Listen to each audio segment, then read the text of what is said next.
A grabar. Un momento, profe.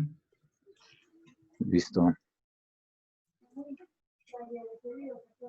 Bueno, quisiera dar la bienvenida a este señor catedrático universitario en áreas de la administración del deporte, ciencias sociales y humanística, teoría y método de los deportes, pedagogía y didáctica deportiva, al igual que historia del deporte. Sin más preámbulo, darle la bienvenida al profesor Luis Alberto Castañeda, licenciado en Educación Física, con posgrado en Administración Deportiva y maestría en Educación e Investigación. Profesor, un privilegio tenerlo acá. Muchas gracias por aceptar la invitación y pues nada, lo invito a hacer un comentario de apertura y de nuevo agradecerle por estar aquí presente conmigo, con nosotros. No, nada, Nicolás, con muchísimo gusto, hermano. No, yo lo hago con todo el gusto del mundo y tratándose más de un estudiante de la Universidad Pedagógica, que es la segunda familia que yo tengo desde hace 30 años, que llegué de Primíparo allá a la universidad, por allá en el año 89, más o menos. Entonces, nada, al contrario, te agradezco mucho y en lo que te pueda colaborar y en lo que yo siempre tenga la forma de hacerlo, lo voy a hacer. Profe, muchas gracias. Digo que tenemos el privilegio de contar con esta intervención suya, ya que tengo la oportunidad de compartir dos espacios académicos en la universidad con usted y por eso digo y uso la palabra privilegio, ya que hemos conocido un poco de cómo es su trayectoria y su forma de ser. Nos encanta saber que prima mucho el ser sobre el saber hacer y otras cosas que es lo que nos compete en este tema de la pedagogía y pues bueno, aquí estamos, entonces gracias profesor. Primero, quisiera conocer un poco sobre usted, profesor, algo que nos quisiera contar sobre su infancia, sobre sus estudios en la época del colegio, cómo fue esta incursión en el deporte, como tal desde su etapa en edad escolar. Bueno, Nico, te cuento que yo tuve una infancia muy normal, muy contento de la clase de vida que me tocó en esa época. Yo nací en Barranquilla. Muy pequeño nos vinimos a Bogotá, pues mi papá, por cuestiones de trabajo y cuestiones de estudio en ese momento, le tocó trasladarse a Bogotá, pero yo inicialmente, pues, soy barranquillero. Tuve una infancia bastante agradable. Soy el único hombre de 4 hijos. Tengo eh, tres hermanas mujeres, hermanas, dos mayores y una menor que yo. Y bueno, ¿qué te cuento? En el colegio, pues siempre tuve la inquietud del fútbol desde los primeros días, me acuerdo que yo siempre tuve esa inclinación hacia el deporte y particularmente hacia el fútbol. Entonces te cuento, a ver, una vez terminé yo mi bachillerato, me fui, como digo yo, a probar suerte a varios lados. Estuve por Venezuela, estuve por Estados Unidos, en Cali con el América. Bueno, estuve a lo que yo le llamo probando suerte. Igual tenía otras inquietudes. Me gustaba el arte, me gustaba la pintura, me gustaban muchas cosas. Me gustaba escribir. Todavía pues conservo esa inquietud hacia escribir. Para resumirte todo el cuento, estando yo en Barranquilla, porque regresando yo de Estados Unidos, de probar suerte, como digo yo, caí en Barranquilla. En esa época el campeonato de segunda división se llamaba era reservas. ¿Sí? En el fútbol profesional no existía la segunda división como existe hoy, sino existía un equipo alterno a la profesional que se llamaba de reservas. Y el contrato que nos hacían los equipos profesionales en esa época a esas reservas era amateur a prueba, se llamaba Y allá estuve unos días trabajando como un año, año y algo. En esas circunstancias ya mi papá pues empezó a decirme, bueno, a ver qué es lo que vamos a hacer ¿Qué con la vamos vida, a hacer? porque Claro. sí, porque ya se acerca uno pues a los 19 20 años y qué vamos a hacer. Yo había empezado estudiando arquitectura en Bogotá, aquí en La Piloto, porque me gustaba, tenía inclinación también hacia el arte y todavía lo tengo. Y con mi hijo pequeño, pues lo pongo a prueba ahora en muchas ocasiones y sobre todo ahora en esta pandemia, en este encierro, pues pintar ha sido una terapia. Bueno, el cuento es que yo quería algo relacionado con deporte. Entonces vine a Bogotá y me presenté a la pedagógica, porque algún día, entre todas las cosas que hablé con mi papá, pues le dije, averíguame cómo está lo de la pedagógica para entrar en este semestre. Y me mandó la información y era que si no me presentaba ayer, era ya. Y me vine rápido, me presenté a la pedagógica y me devolví otra vez para Barranquilla. Cuando me llegó la información de que había pasado Ah, eh, los exámenes y todo, y que necesitaba venir a Bogotá a una entrevista, que por cierto me la hizo el profesor Peralta, Héctor Peralta Berbesí, que ustedes lo deben conocer. sí, señor. Desde ese momento comenzó mi amistad con Héctor Peralta, amistad de la que me enorgullezco hasta el día de hoy. Bueno, el cuento fue que me vine para Bogotá y desde ese momento empezó el matrimonio con la Universidad Pedagógica hasta el día de hoy. Un bello Entré a la matrimonio que continúa sí, hasta hoy y es una gran hasta hoy. historia, por lo que hemos oído mucho también del profesor Luis Alberto, y Mm, es bastante ya larga esta historia de amor. Profe, quisiera pedirle el favor de que escuche algo que voy a poner en el sonido y bueno, unos segundos, inmediatamente termine, entonces le quiero pedir el favor que usted nos exprese qué siente hoy después de tanto tiempo de haber sido egresado de esta sí, universidad. perfecto. Somos las voces de la universidad. Sembramos flores donde haya necesidad. Por los caminos de justicia y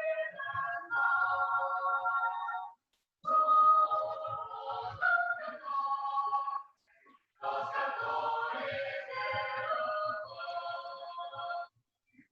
El himno de la universidad, profe, ¿qué recuerdos trae? ¿Qué Sí, connotación tiene esto en su no, vida pues hoy ya después de tanto tiempo? para mí es el himno nacional.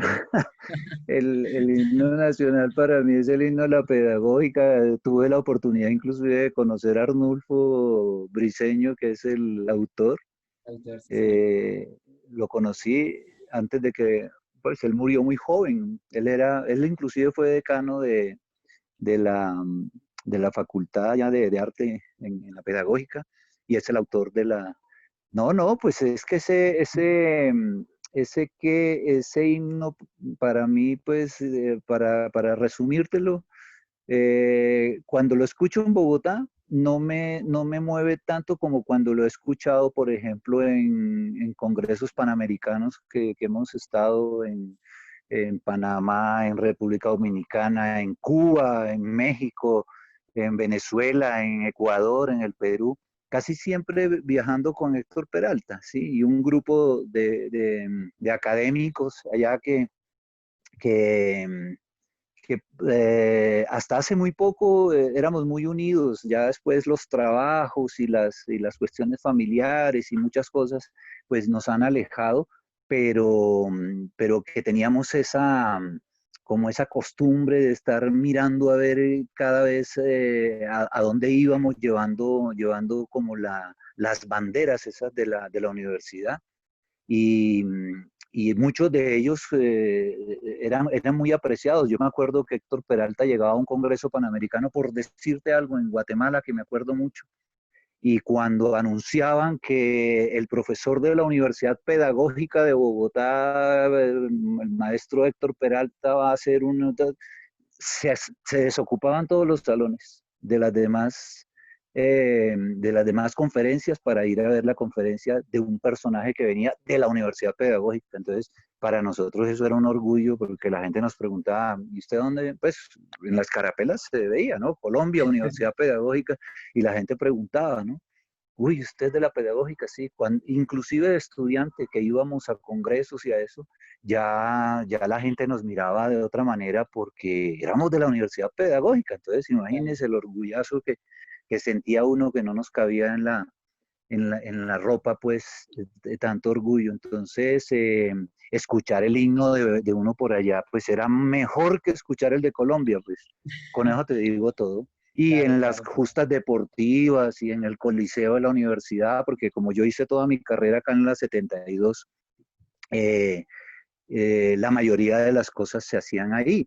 Entonces, en los estadios, porque pues fuimos de la selección de la universidad, la selección de fútbol, por supuesto, los 5 años que fuimos estudiantes. Y después, como Ascun hace campeonato también de profesores, al Sí, otro día de haberme graduado, no al otro día, pero sí a los meses, la universidad me llamó para que comenzara a hacer, en esa época nos llamábamos, era semilleros de investigación, porque pues éramos recién egresados, éramos muy curiosos y muy juiciosos en la cuestión de la investigación y todo eso, pero éramos muy jóvenes. Entonces nos claro. llamábamos semilleros. Y empecé a trabajar con eso, empecé mi posgrado en administración deportiva y al rato la universidad me llamó y empecé a trabajar en la universidad como profesor, como catedrático, tenía unas horas en teoría y métodos de los deportes, entonces ingresé al equipo de fútbol de profesores de ASCUN y nos ganamos todo lo que se pueda uno ganar en el campeonato. El Sí, los profe tenía distritales, talento ese equipo. sí, claro, era un tremendo equipo, era un tremendo equipo. Así que me acuerde a ver quién jugaba por ahí, jugaba Freddy Amazo, que ustedes lo deben Sí, conocer. señor, claro. Freddy fue y sigue siendo, pues, lógico con las limitaciones que la edad le da a uno, Claro. pero Freddy fue un excelente jugador. Estuvo Oscar Bernal también, que ahora vive en los Estados Unidos, que tal vez ustedes no lo alcanzaron a conocer, pero Oscar tiene una trayectoria en la universidad tan larga como la mía, sino que por cuestiones familiares él se fue a vivir a Estados Unidos hace unos años y qué, pero él dejó una historia de fútbol allá en la universidad impresionante. ¿Y quién más está que todavía está en la universidad? Está tal vez Martín Henao, que también es profesor de la universidad. Está Ricardo, que es basquetbolista, pero Ricardo Jiménez, que también Sí, era futbolista. Y cambió, bueno, cambió. sí, se me escapan muchos nombres porque son muchísimos y de gente tanto en lo futbolístico como en lo personal, unos tipazos, unos Exacto, tipazos. profe. De hecho, por esas razones que nos expone al final, ese ser, es que lo he Mm. querido convocar a este conversatorio, ya que no he tenido la oportunidad de conocerlo en persona por la pandemia, ¿no? Sí, pero ya, Pero ya habrá un momento para eso. exacto. Aún así es gratificante ver estos momentos que se comparten desde la virtualidad y que aún así se logra transmitir una serie de valores y de elementos que nos complementan mucho y nos hacen sentir un poco esa vocación. Y precisamente por eso es que quiero citar un pequeño apartado que de acuerdo a la Carta Olímpica, ya metiéndonos un poco más a este pequeño tema de este deporte olímpico, y dice que el olimpismo es una filosofía de vida.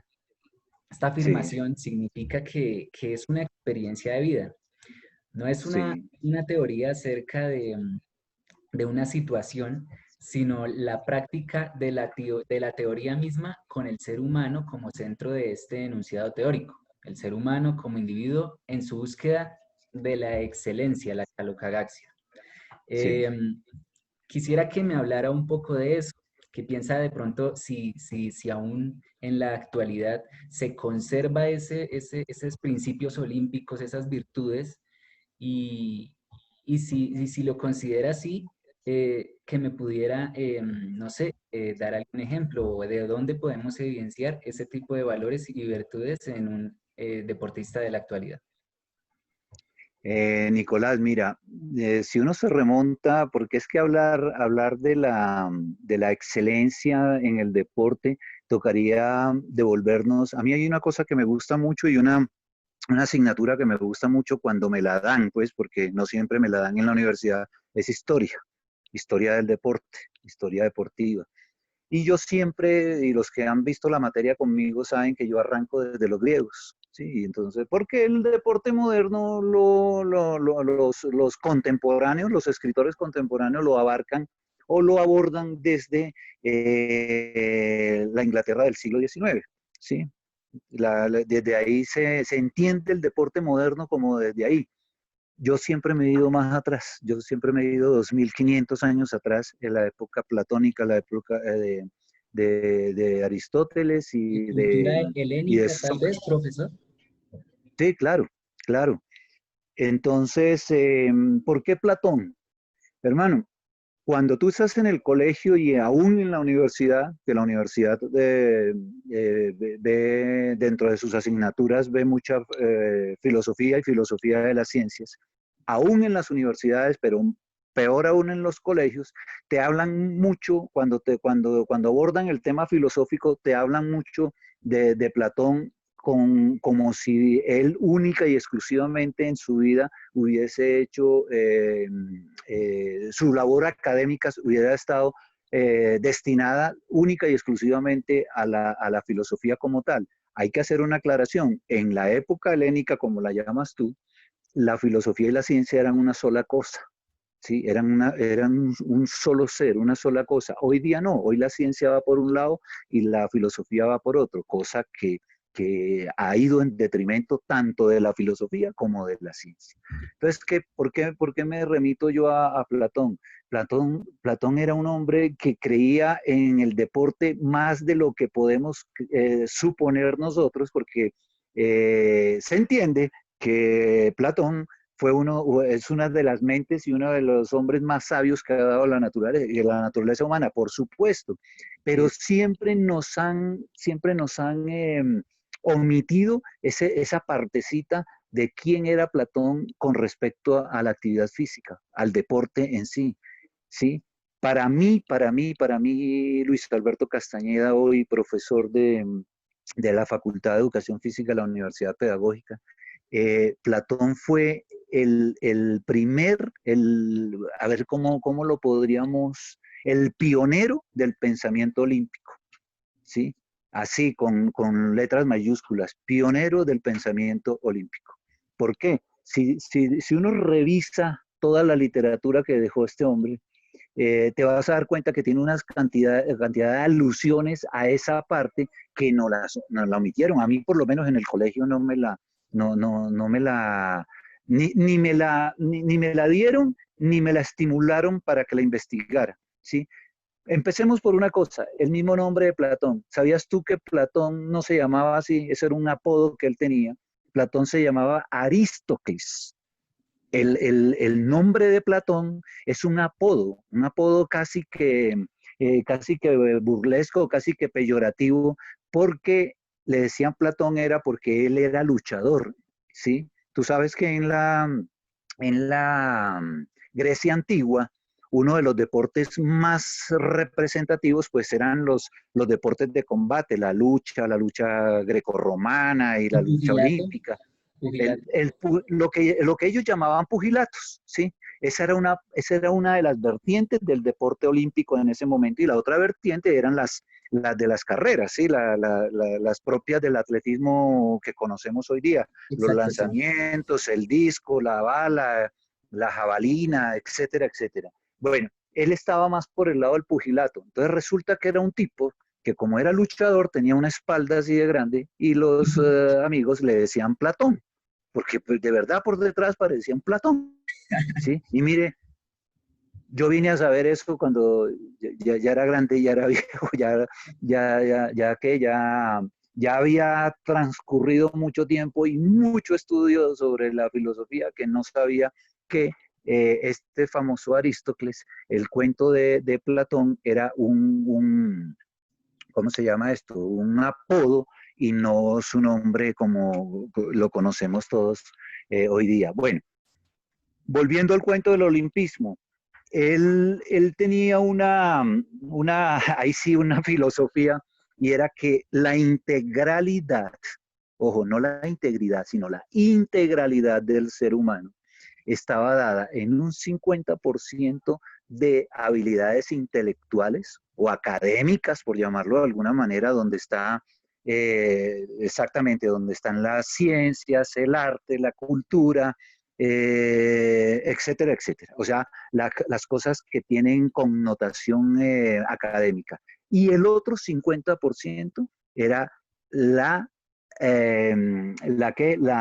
la formación física de la persona. Ni siquiera era un 70 y un 50. Para Platón, una de las mentes más brillantes que ha dado la especie humana, creía que para poder ser un ser integral había que tener un 50% de intelectualidad y un 50% de desarrollo físico, ¿sí? Esas dos cosas unidas hacían un hombre integral.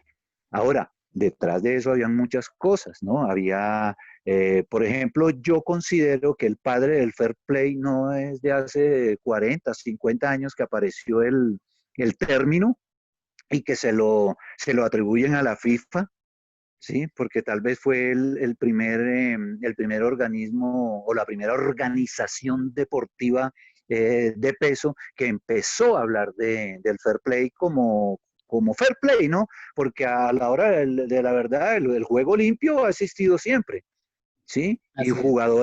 Y jugadores y deportistas con altísimos valores y los ha existido siempre, pero también ha habido otros que no lo tienen. Pero el término fair play, ¿sí? Que es lo que nosotros conocemos como el juego limpio, como el juego honesto, como el juego ese que yo voy por lo mío, yo voy por el triunfo, pero no por encima de ti, Por encima del ¿sí? otro, exacto. Sí, no por encima del otro, ¿sí? Y ha habido muchas, ¿cómo se llama eso? Como muchos testimonios.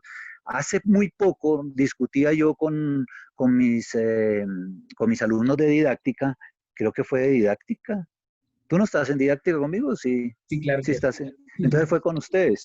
Que yo les comentaba que en un partido de fútbol, y eso hace muy poco, un jugador bota el penalti premeditadamente porque no consideraban que había sido penalti, ¿sí? Exacto.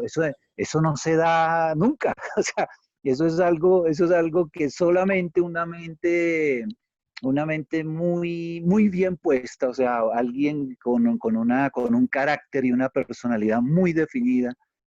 Él prefirió en ese momento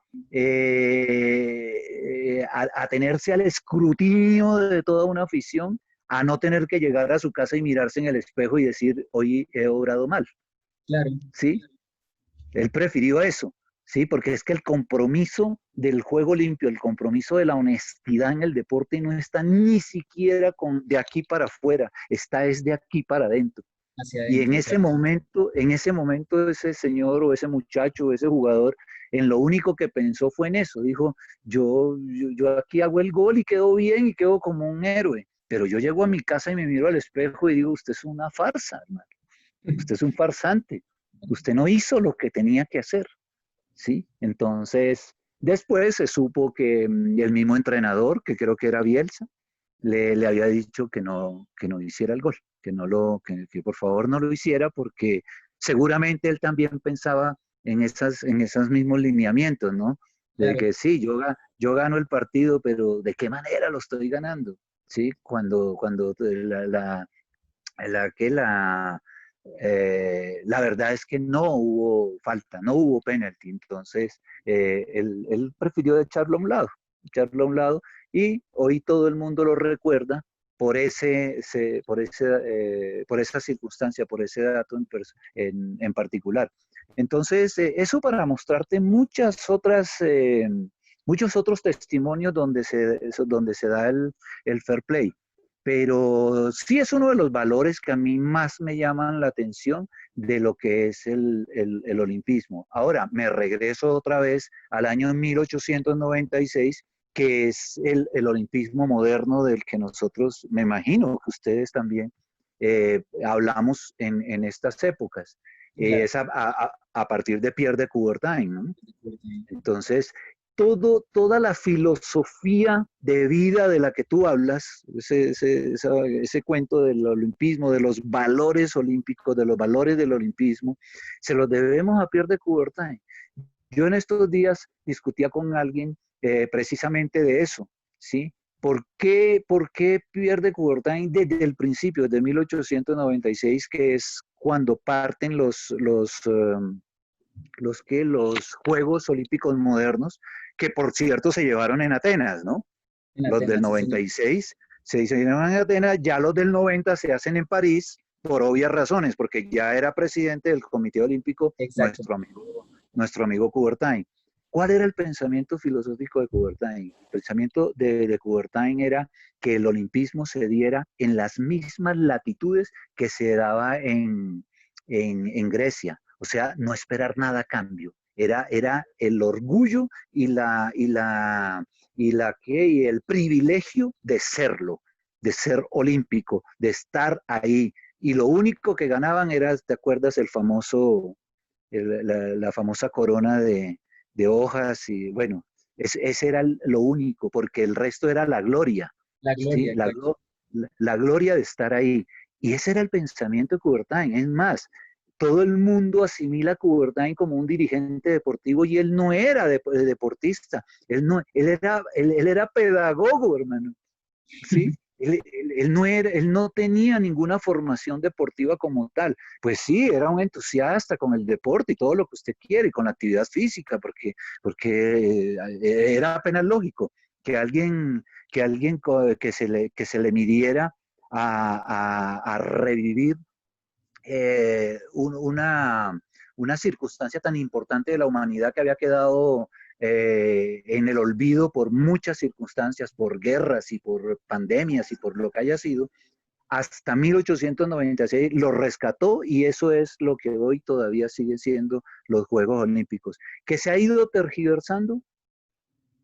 Eh, sí, se ha ido tergiversando porque el pensamiento inicial que tuvo Pierre de Coubertin es que todo el que se presentara en unos Juegos Olímpicos no fuera profesional, sino No de era carácter profesional. Amateur. aficionado. Exacto, o aficionado como le llamamos en el fútbol, pues que unos son aficionados, otros son o amateurs, como dices tú, y otros son profesionales. Esto se ha ido perdiendo, porque pues, puesta la ley o puesta la norma, pues igual también se le pueden ir haciendo cambios. En el fútbol se nota mucho. Fíjate que en el fútbol las selecciones que van a los Juegos Olímpicos generalmente no son las mismas selecciones del país, la Son selección sub-20, nacional. sub-23, tengo Exacto. entendido. Son Sí, jóvenes. porque se supone que tú si eres sub-23 eres aficionado y eso no es cierto. Hoy No, sabemos que en el fútbol a los 18 años ya se es profesional y ya se ganan millonadas de dólares y de euros al que le ha ido bien. Sí, entonces ¿qué? De aficionado no tiene nada Messi, ni de aficionado tiene nada Cristiano Ronaldo, que han ido a Olímpicos ya siendo jugadores de escuadras grandes en Europa. ¿Sí? Entonces, ¿qué aficionado va a hacer eso? ¿Qué amateur va a hacer eso? Eso se ha ido perdiendo, se ha ido perdiendo. Eso es parte del pensamiento de Pierre de Coubertin que se ha ido perdiendo.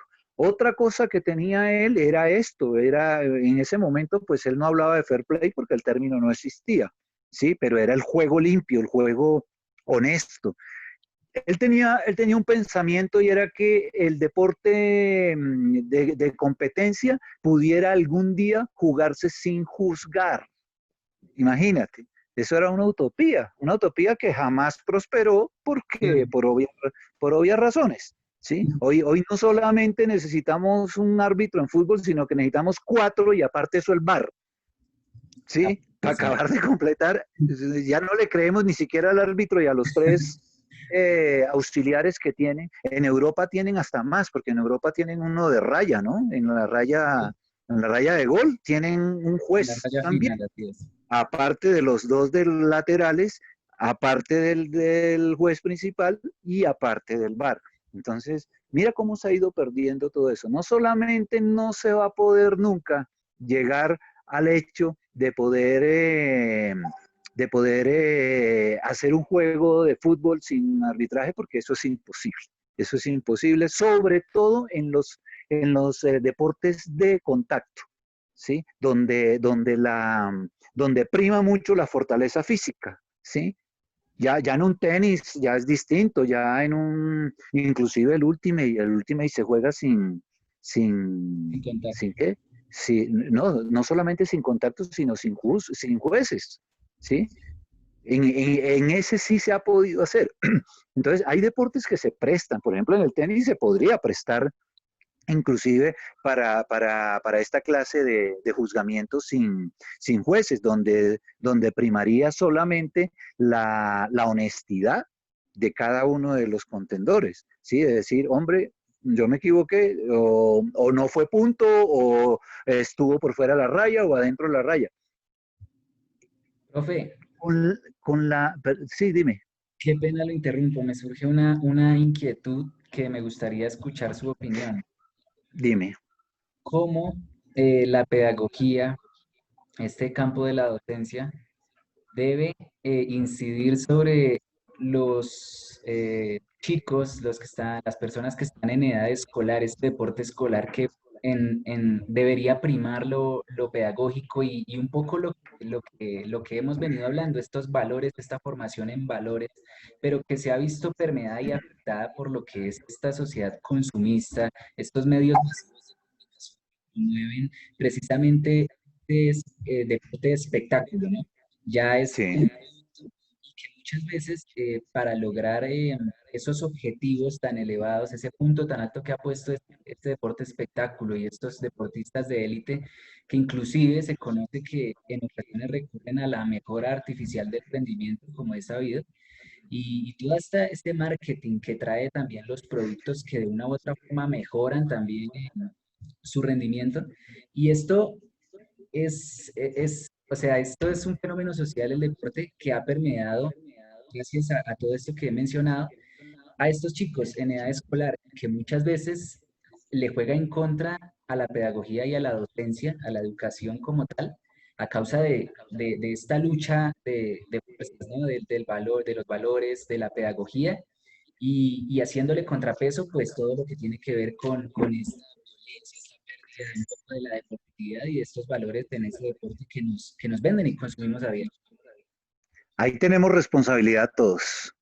Desde el docente, desde el entrenador, desde el profesor, desde la academia misma, el padre de familia, que es uno de los que más responsable o de más responsabilidad tiene sobre esta clase de cosas.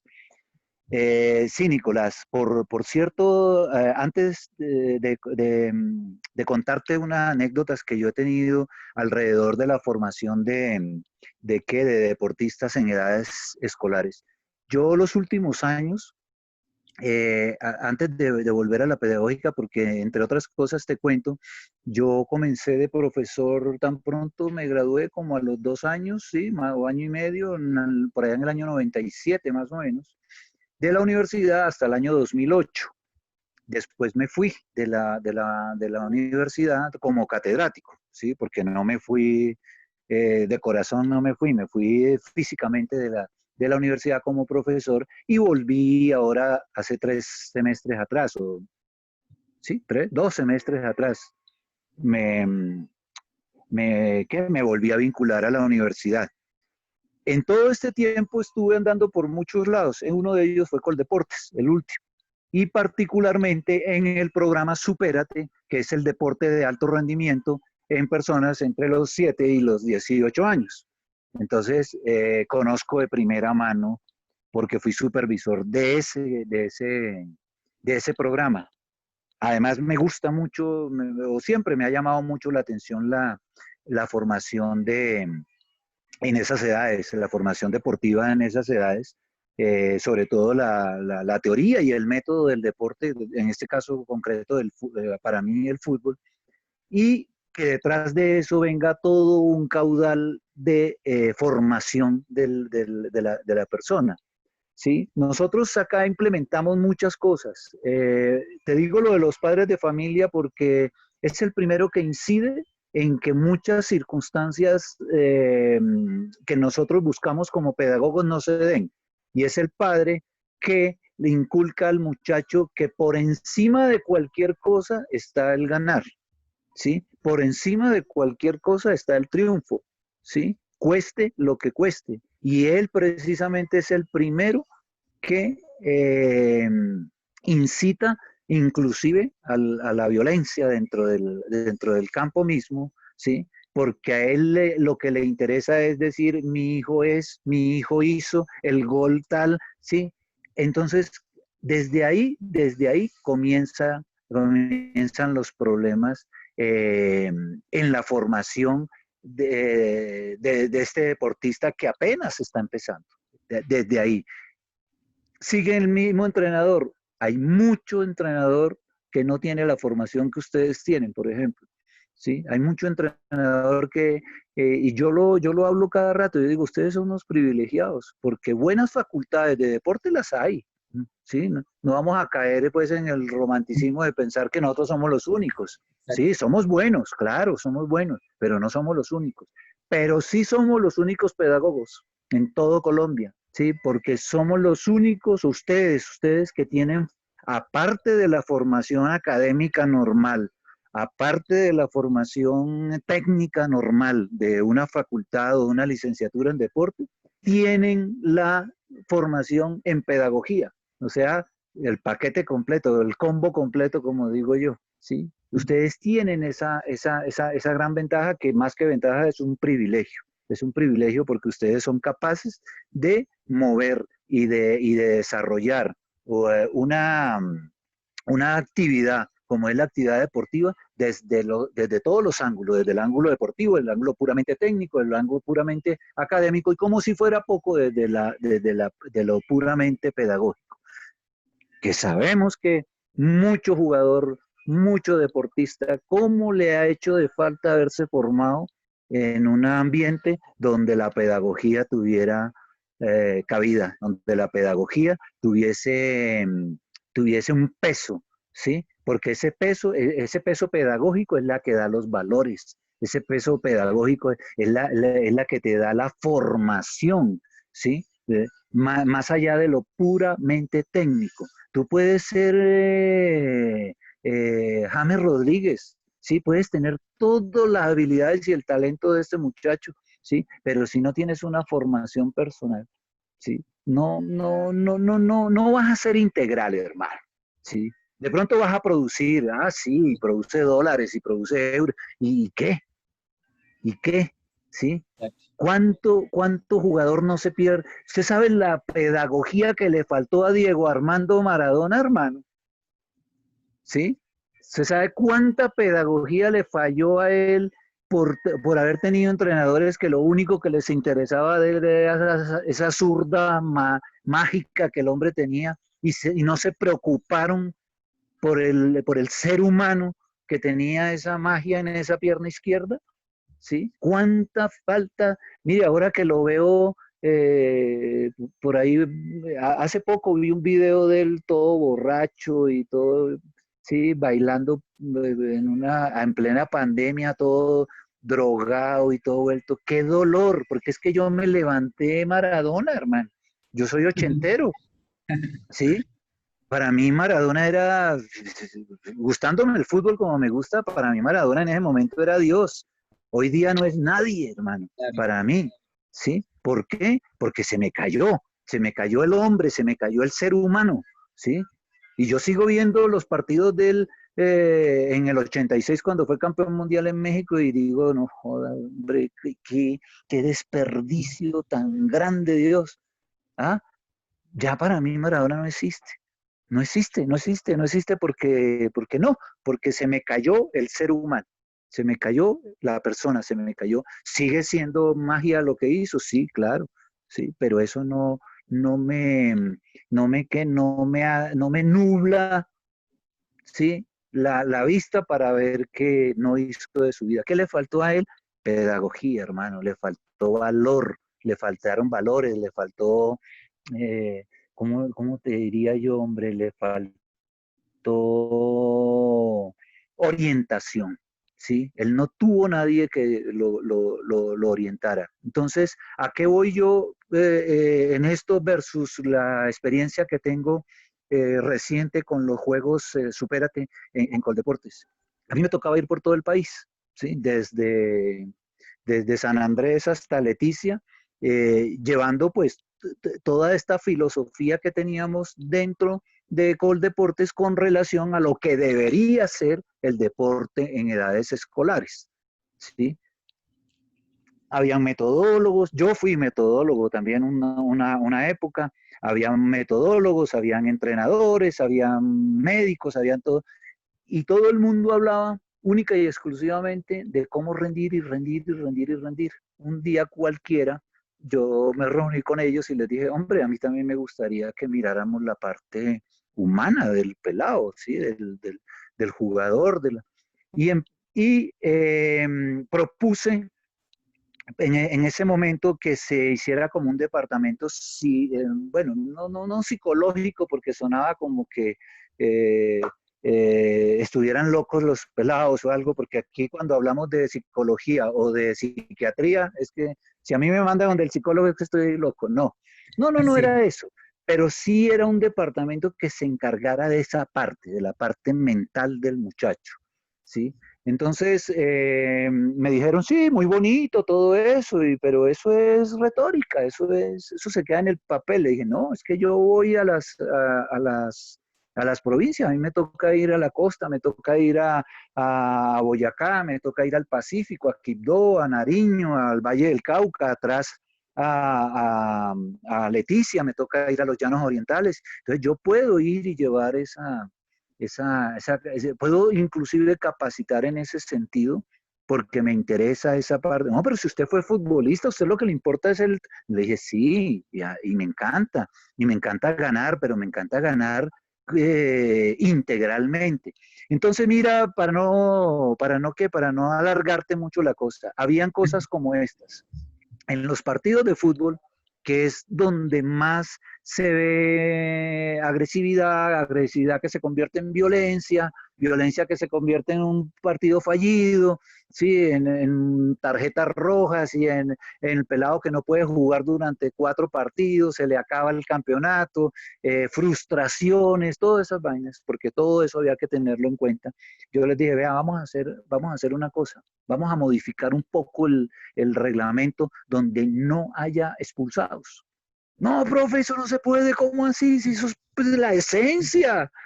Pues el que la embarre que se vaya. Y no sé qué. ¿Sabe por qué, Nicolás? Mucho entrenador, sobre todo de provincia, que no tiene formación pedagógica, porque ellos ganan o ganan.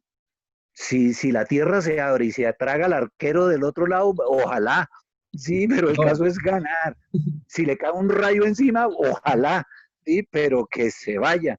Y si el otro está jugando muy bien, el 10 contrario, entro a mi pata brava para ver cómo hago para que lo coja y sí, ya sabemos cómo que lo atienda, pues, que así, porque así es. Entonces, esa clase de entrenador saltó y dijo, no, pero ¿cómo así? Un partido sin expulsados. Le dije, es el partido perfecto, es el pensamiento de Pierre de Coubertin, ¿sí? Que ojalá pudiéramos encontrarnos en justas deportivas donde no necesitáramos a alguien que nos dijera si estaba bien o estaba mal, ¿sí? Simplemente yo en mi yo interior decir, estuve mal, no me lo merezco y ya, se acabó el problema. Entonces, ¿qué proponía? Para que en los partidos de fútbol no hubiese expulsado. Les dije, venga, una cosita sencilla. reunamos a los jueces y cambiamos una regla. ¿Cuál es la regla? La de la expulsión, ¿sí? Que es, no me acuerdo si es la regla 4 o 5 del fútbol, que es la de faltas y ¿cómo se llama? Y penalidades, bueno, lo que sea. Entonces les dije yo, ¿qué tal en vez de tener que expulsar dos pelados que se están dando codo, pata, puño, lo que sea, o están jugando de manera violenta, llámenlos. Usted como juez. Es que una cosa es ser juez del que juzga la final del Campeonato Mundial o de la Copa Libertadores o un clásico en el Campín, y otra cosa es el juez que está dirimiendo o juzgando un partido de fútbol entre niños de 8, 9, 10, 11, 14, 17 años, como eran los que teníamos nosotros en Supérate. Sí, entonces dos pelados de la juvenil, de 14 o de 12 a 14 años, están jugando de manera violenta y toca expulsarlos a ambos. No los expulse, llámelos, ¿sí? Llámelos a la raya y sáquelos, póngalos en la raya y les advierte. Ahí no demora más de 15 segundos y les advierte. Ustedes dos están en advertencia, los dos van para afuera. ¿Sí? Y solo vuelven a entrar en el momento en que arreglen su problema, me llaman y yo los dejo volver a entrar, ¿sí? Con la premisa de que hasta ahí llegó la violencia de ustedes. Mira, no hubo un solo expulsado más, ¿sí? Se acabó la regla por muchas vainas, porque a uno no les convenía, a otro, bueno, lo que sea, pero la regla era esa, hermano. ¿Sabes qué pasó en los pilotos que hicimos? Porque hicimos unos pilotos para ver si las cosas funcionaban o no, en algunos campeonatos aquí en Bogotá de liga y eso, con esas edades, en campeonatos escolares aquí en Bogotá, con esas edades.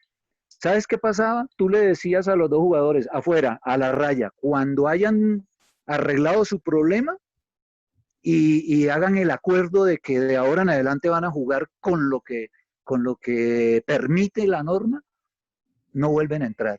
Mira, a los 30 segundos te estaban llamando, ¿sí? Abrazados. No, profe, ya arreglamos, no sé qué, y para adentro. Hasta ahí llegaba el problema. Y no habían expulsados, hermano, ¿sí? O sea, era una estrategia pedagógica. Yo creo que más que pedagógica era una estrategia didáctica. Sí, porque era como la punta del iceberg de un problema grande que era agresión, violencia y por último expulsión. ¿Sí? Entonces, ¿qué era? Era un proceso pedagógico, por cierto, ¿sí? Pero que tenía una punta. Y la punta era, hermanos, ustedes dos me hacen acuerdo de que hasta aquí llegaron, ¿sí? En su juego violento. Y cuando estén de acuerdo, mira, a los 30 segundos ellos mismos ya estaban llamando al árbitro. Y no, mire, profe, ya nos dimos la mano y todo. Resultaban amiguísimos después y todo eso. Surgió que hay muchos intereses, hermano. A partir de que esos muchachos crecen y ya llegan a eventos más grandes, donde hay patrocinadores y donde hay plata de por medio y todo, y eso se perdió en el tiempo y se perdió en la distancia. Pero esa era una buena herramienta. Y detrás de eso venían otras cosas, ¿sí? Pero básicamente lo que era la violencia dentro del juego, le estábamos dando el tratamiento que yo te digo, ¿sí? No expulsiones, pero no expulsiones bajo unos parámetros, bajo unos lineamientos. ¿Y cuáles eran esos lineamientos? De que usted y yo hiciéramos un acuerdo, ¿sí? Como lo hacemos para muchas cosas. Yo les decía, ¿qué tal que, por ejemplo, los semáforos no existieran? ¿Sí? ¿Cuántos muertos habrían? ¿Cuántos? ¿Y qué es un semáforo? Un semáforo es un acuerdo que hemos hecho la sociedad, ¿sí? Y para no estar diciendo en qué momento paso y no, pues nos inventamos un semáforo que cuando está en amarillo yo paso y para usted que está en rojo usted espera, pero es un acuerdo que hemos hecho, ¿cierto? Para que no haya accidentes y no haya, ¿cómo se llama eso? Discusión en quién pasa primero o no. No, pongámonos de acuerdo. Vamos a poner unas luces que son verde, amarilla y roja y cuando yo esté en rojo yo no paso y todo. Bueno, y así es lo mismo. Esos son convivencias, son acuerdos, perdón, acuerdos que te permiten una convivencia sana. En el deporte debe existir lo mismo, porque el deporte es una cosa social, ¿sí? Es un fenómeno social. El deporte hoy día es tal vez el fenómeno sociológico más importante que tiene la humanidad. No hay nada que mueva más que el deporte en estos momentos en el planeta entero. No hay nada que no se venda a punta de fútbol o de deporte, ¿sí? No hay nada que no tenga salida en marketing, en mercado, en publicidad, en comunicaciones, que el deporte como tal. Entonces, mira que los mejores, las personas mejor pagas hoy por su trabajo en el planeta son deportistas, ¿sí? Son deportistas. Entonces, en esa medida de cosas, debemos humanizar cada vez más el deporte. Y humanizarlo es volverlo que, ¿cómo diré yo? Volverlo social, ¿sí? Hemos querido, inclusive fíjate que en la universidad existe también deporte escolar, deporte social y deporte de alto rendimiento. Yo me pregunto una cosa, Nicolás, ¿será que el deporte escolar y el deporte de alto rendimiento no son sociales? ¿Quiénes los hacen? ¿No los hacen seres humanos? Pues es social, es social. Claro. O sea, social no solamente es el del centro, el de Praxis 2. Claro que sí, porque se le mide a la cosa comunitaria, se le mide a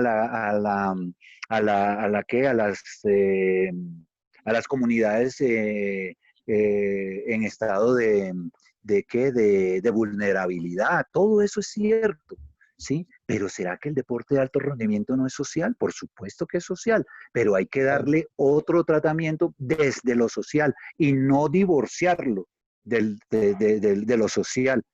Precisamente por divorciarlo de lo social es que pasa lo que pasa en el deporte de alto rendimiento, ¿sí? Porque muchos dicen, ¿social de qué? Aquí lo que hay es que ganar, Resultados. olvídese, sí, olvídese del resto, aquí lo que hay es que producir, social o no social, olvídese de esta vaina. Entonces ahí es donde está, donde radica el problema. Cuando tú le quitas la humanidad a algo, le quitas el origen de sociedad a algo, la deshumanizas enseguida, ¿sí? Entonces, a eso voy yo con que ahora que me tocó, porque fue la primera vez que me tocó praxis social, de deporte social, fue ahora. Y en las primeras clases que nos encontrábamos todos los profesores, yo la primera pregunta que les hacía eso, venga, mis queridos maestros, que yo siempre estoy en pos de aprender todo, nuevas vainas, coméntenme eh, qué parte del escolar y del alto rendimiento no es social, porque es que para mí todo el deporte es social. Sí, porque es con personas, es con seres humanos, sí, entonces dígame, sí, entonces sí, sí, hay que hacer la consideración, que no sé qué, entonces el problema no es cómo se llame cada cosa, el problema es que tóquenos lo que nos toque, ya sea deporte escolar o deporte de alto rendimiento o deporte social, tengamos conciencia de que todos tenemos una implicación social y tenemos más que una implicación, una obligación social. ¿Sí? Tanto el que se forma, y yo creo que es el que más, porque si tú formas aquí, seguramente cuando llegue al alto rendimiento vas a tener una persona integral, Exacto. ¿sí? Completamente formada. Entonces no vas a tener que trasegar mucho ni esforzarte mucho con ese deportista. Cosa contraria que si te tocó un maradonita. Sí, si a mí me entregan un jugador de 25 años con los problemas de Maradona, pues me fregaron porque y ya en ese momento yo no puedo ponerme a formar un ser humano. Sí, porque es un ser humano que ya viene formado, mal, bien o regular, pero ya viene formadito, ¿sí? Ya el que lo tuvo de 7 a 18 años me entregó fue, sí, de pronto un maguito ahí que la mueve bien y cabecea bien y hace goles y corre y hace un despliegue físico impresionante, pero como persona es una porquería, entonces, ¿qué? Entonces, Claro, ¿qué? profe.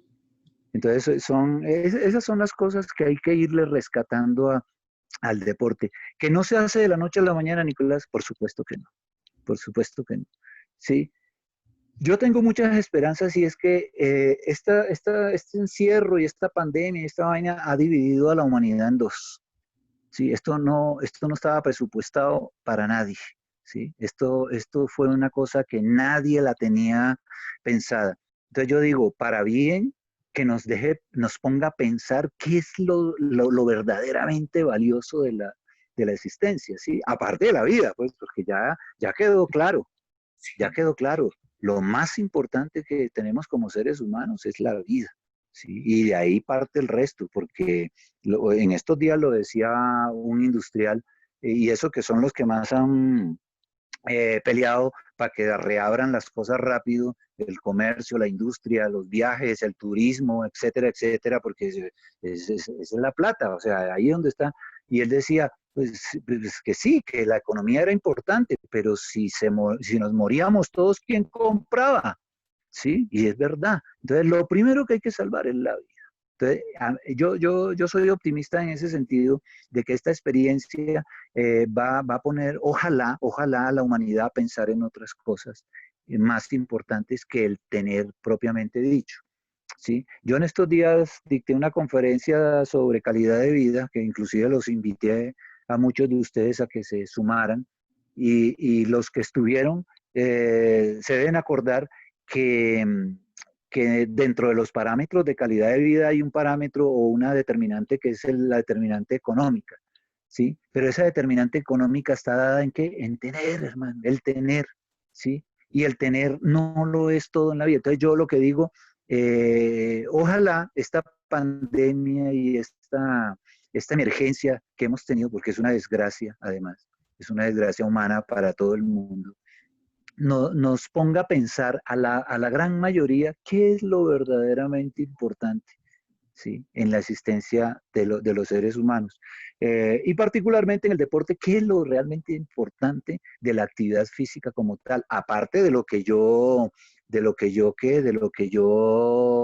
proclamo que la actividad física es un determinante para la calidad de vida y que, bueno, todo eso está muy bonito, pero en la parte social, ¿sí? ¿Qué es lo que deja el deporte y la actividad física en general a la parte social, a la parte, a esa parte humanística de las personas?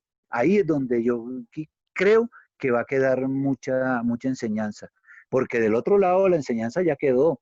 Yo acabo de ver y se los voy a pasar para que lo vean, porque se los conté, pero no tenía el testimonio del industrial español multimillonario que deja una sola hija y la deja riquísima. El hombre acaba de morir por COVID-19, ¿sí? Y ella dice las ironías de la vida. Su padre murió siendo un hombre tan rico y habiéndolo tenido todo en la vida, todo lo que da el dinero, lo que da el poder. Habiéndolo tenido todo en la vida y habiendo sido un hombre tan rico, murió por falta de algo que es gratis, el aire, ¿sí? Entonces son cosas que nos ponen a pensar, ¿sí? Él muere, ¿sí? Por algo que es gratis, el aire, ¿sí? Lo que a él le faltó fue el aire y el aire no lo cobran. Todavía estos gobiernos no lo han vuelto un servicio público. Todavía, sí. Sí, todavía sigue siendo gratis. Y entonces ella decía que qué ironía, ¿sí? Qué ironía, porque tú sabes que los que mueren por COVID mueren asfixiados por la fibrosis que se les presenta a nivel pulmonar, y una fibrosis no es más que si esta bolsa, que es mi pulmón, empieza a presentar fibrosis, pues cada vez le va a caber menos y menos y menos aire hasta que se pega. Y entonces ya tú, por más que vayas a respirar, ya está pegado, ya no se expande Claro. y como una bomba para dejar entrar el aire, o sea, te mueres ahogado. O sea, es una de las muertes más eh, espeluznantes que pueda existir. Entonces, esas cosas es lo que nos ponen a pensar de aquí en adelante, hombre, ¿a qué es lo que hay que apuntarle? ¿Sí? ¿Al tener? ¿Sí? ¿O al ser? Nosotros tenemos allá en la universidad, y eso ha existido mucho tiempo, aquello de la integralidad humana del ser sentipensante, que ustedes lo deben haber escuchado mucho. Sí, Yo le claro que sí. agrego a esa una sentipensante actuante, porque yo siento, pienso, pero actúo. Entonces yo digo, esa parte actuante tiene que entrar a funcionar ahora cuando la humanidad se ponga a recapacitar el día que aparezca la vacuna, el día que ya podamos salir todos a la calle, de volvernos a dar la mano, de poder otra vez saludar de abrazo y todas esas cosas, ponernos a pensar, esto es como lo importante de la vida, ¿no? Esto es como lo gratificante, o sea, somos seres sociales, somos seres emocionales. Alguien en estos días me dijo, ¿cuál? No, nosotros lo que somos es seres racionales. Por eso dominamos el planeta, Nicolás, por favor, si nos lo estamos embarrando. Estamos acabando. Exactamente. Entonces, según usted, profesor Castañeda, entonces, ¿qué somos? Le dijo, no, en lo de seres racionales usted tiene toda la razón, pero antes que nada, nosotros somos unas entidades emocionales que razonamos y por eso dominamos el planeta. Mal dominado, pero lo dominamos, ¿sí? Antes que nada, nosotros somos emocionales, ¿sí? Emocionales que razonamos. Ah, bueno, eso es otra cosa muy distinta. Pero decir que es que nosotros somos lo que somos, porque somos seres racionales, eso es muy ambiguo. ¿Sí? Yo me quedo más bien con la versión de que somos seres emocionales que razonamos. ¿Sí? Entonces, antes que nada, mira la inteligencia. ¿Cómo se mide la inteligencia desde hace unos 20 años para acá? Ya no se mide a través del IQ y del coeficiente de inteligencia y no sé qué. Sí, todavía siguen existiendo los test como tal, pero ya entra la inteligencia emocional a funcionar, ¿cierto? De unos 30 años para acá, la inteligencia emocional. O sea, sí somos seres emocionales. En esa medida de cosas, sí, somos unas entidades biológicas o lo que llaman otros pertenecientes al reino animal, pero somos más emocionales y que razonamos, y por eso somos inteligentes, y por eso hemos construido lo que hemos construido, y hemos hecho la ciencia que hemos hecho, y hemos ido a la Luna, y hemos ido a Marte, y no sé qué, todo lo que usted quiera, pero antes que eso somos seres emocionales, ¿sí? En esa medida de cosas, si somos emocionales, tenemos que tener unos valores, tenemos que tener una ética, una ética humana, una ética humanística. Y eso, el deporte no es la excepción. Al contrario, siendo el deporte un fenómeno social como lo es el primero, el más obligado, porque es el ejemplo, ¿sí? Los niños hoy día, ¿quiénes son los ejemplos? Pues los grandes deportistas, los superhéroes, no sé qué, o sea, el que hace despliegue físico, el que hace despliegue de fuerte, el que hace despliegue de veloz, el que hace despliegue de que vuela, de que no sé qué, sí, el que juega fútbol, el que corre más rápido, esos son los émulos de los que vienen detrás. Entonces, el deporte es el primero a comportarse de tal manera que se convierta en un agente de cambio en los valores sociales, en los valores humanos. Más o menos es Profe, esa pues la concepción que tengo. más que claro nos queda y nos expresa toda esta cantidad de conocimiento y de sabiduría, le llamo yo, ya que No, no es no, fácil encontrar en la sociedad personas que repliquen este conocimiento y este estilo de vida, como lo llamamos en un principio, de sí. pronto acercándolo un poco hacia el deporte, pero ahora el profe aterrizándolo un poco más hacia la vida y hacia nuestro contexto social para ya sea con la familia, el deporte y las relaciones para con la sociedad, hacer sociedad y no destruir, no contribuir al detrimento a hermano, o sea, vamos todos para adelante. Y qué chévere eso, profe. Gracias por este. No, mijo, con mucho gusto y cuando se te ocurra cualquier cosa que puedas compartir conmigo, ya sabes dónde encontrarme.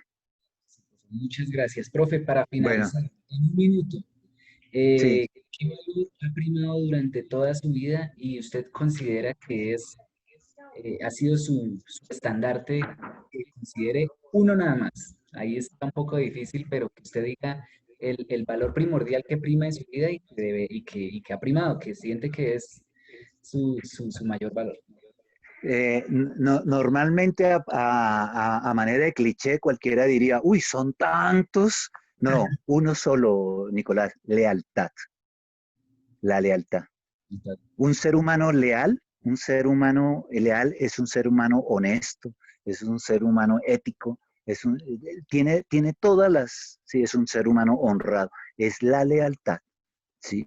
Yo por lealtad no puedo, no veo la manera de transgredir cualquier otro valor, si tengo ese solo, la lealtad. En la lealtad está el amigo, en la vida sentimental, si tú eres un hombre leal, seguramente vas por lo correcto.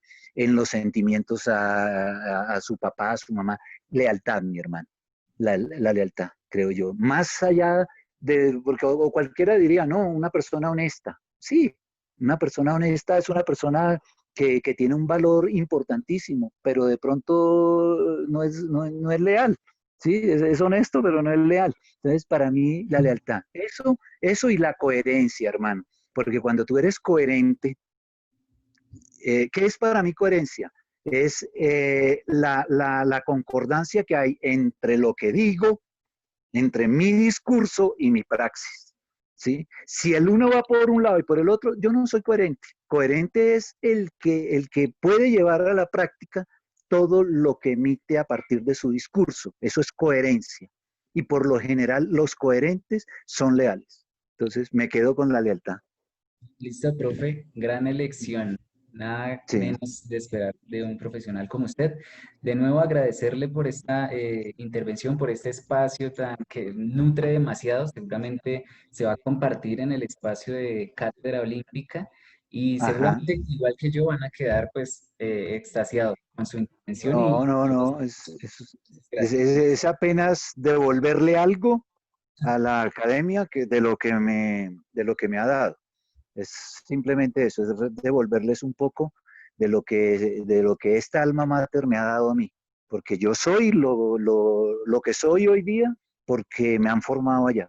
Porque tú no me lo preguntaste ni yo te lo dije, pero los posgrados, la maestría, el pregrado, todo lo que yo tengo de academia lo he hecho en la Universidad Pedagógica. Entonces es devolver algo y devolvérselo a quienes, pues a ustedes, que son los que